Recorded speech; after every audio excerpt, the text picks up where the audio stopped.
Hello friends, आपका स्वागत अभिनंदन है आज के इस नए वीडियो में।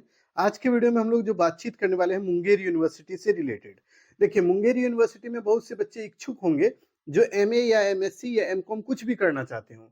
जैसे कि मान लीजिए कोई ग्रेजुएशन पास है और वो चाह रहे होंगे कि हमको एमए करना है या एमएससी एमकॉम कुछ भी करना है, तो उससे रिलेटेड सारी बातें आज करेंगे हम लोग कि पीजी का एडमिशन यानी कि एमए एमएससी एमकॉम का एडमिशन कब शुरू होगा मुंगेर यूनिवर्सिटी का। उसके बाद आपको बताएंगे 2000 जो 25 से 27 वाले बच्चे हैं वो तैयारी कैसे कीजिएगा, वो सभी चीजों के ऊपर हम लोग डिस्कस करेंगे। नए होंगे तो चैनल को सब्सक्राइब कीजिएगा, लाइक कीजिएगा, वीडियो को शेयर कीजिएगा अपने दोस्त यार मित्र जो भी हैं उनके बीच में, जो चाहते हैं मुंगेर यूनिवर्सिटी से पढ़ना या फिर एडमिशन लेना चाहते हैं ना, तो उनके लिए ये बहुत इंपॉर्टेंट वीडियो होगा। ठीक है, तो चलिए शुरू करते हैं। तो देखिए बाबू, दुर्गा पूजा के अवकाश के बाद पीजी में होगा नामांकन। यानी आज के न्यूज आर्टिकल में यही आया हुआ है कि दुर्गा पूजा जैसे ही खत्म होगा ना, उसके बाद आप देखिएगा एमए एमएससी एमकॉम में जो भी बच्चे हैं उनका एडमिशन शुरू हो जाएगा। अब देखिए, इसको लेट करने का रीजन क्या था। 2025 22 से 25 वाले जो है ना, जो बच्चे ग्रेजुएशन कर रहे थे 2022 से 25 में, उनका रिजल्ट जो है ना अब जारी कर दिया गया है। पहले जारी नहीं हुआ था, यानी रिजल्ट उनका नहीं आया था। इसीलिए मुंगेर यूनिवर्सिटी थोड़ा लेट से ये जो पीजी में एडमिशन का प्रोसेस है उसको शुरू कर रही है। ठीक, दूसरी बात ध्यान में रखना है कि देखिए, दुर्गा पूजा का छुट्टी कब तक है? 5 तारीख तक है, यानी 5 अक्टूबर तक दुर्गा पूजा का छुट्टी रहेगा। ठीक है, तो 5 अक्टूबर के बाद आप देखिएगा किसी भी दिन आपको ये नोटिफिकेशन मिल जाएगा कि कब से आपका एडमिशन होना है और कब तक उसका लास्ट डेट है। उसके बाद आपका मेरिट लिस्ट आएगा, उसके हिसाब से आपका एडमिशन होगा।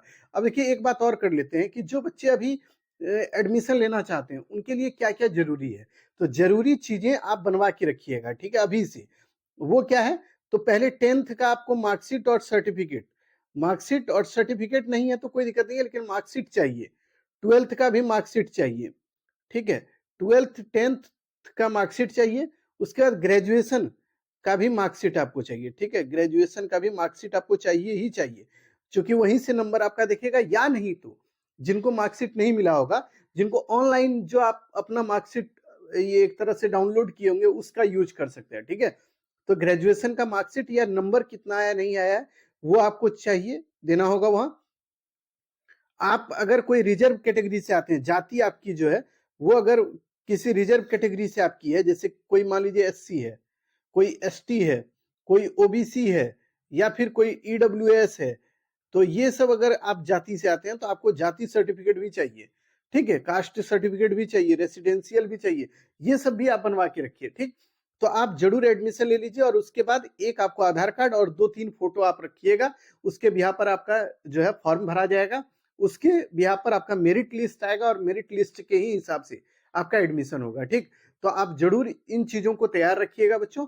जैसे ही आपका एडमिशन प्रोसेस शुरू होगा हम आपको इन्फॉर्मेशन दे देंगे, आपको सारी चीजें डिटेल में बता देंगे। ठीक, तो अभी इतना ही जानकारी हुआ है कि दुर्गा पूजा जैसे ही खत्म होगा उसके बाद आपका एडमिशन शुरू होगा। तो आप लोग तैयार रहिए कि आपको अगर एडमिशन लेना है तो आप अपनी सारी डॉक्यूमेंट को तैयार रखिए, दुर्गा पूजा को एंजॉय कीजिए। जैसे ही आएगा नोटिफिकेशन आप लोग लग जाइएगा। ठीक, तो उन चीजों के बारे में भी हम लोग बातचीत करेंगे जब नोटिफिकेशन आएगा। तब तक के लिए धन्यवाद बच्चों। अगर अच्छा लगे वीडियो तो आप दोस्त यार में शेयर कर दीजिएगा। धन्यवाद।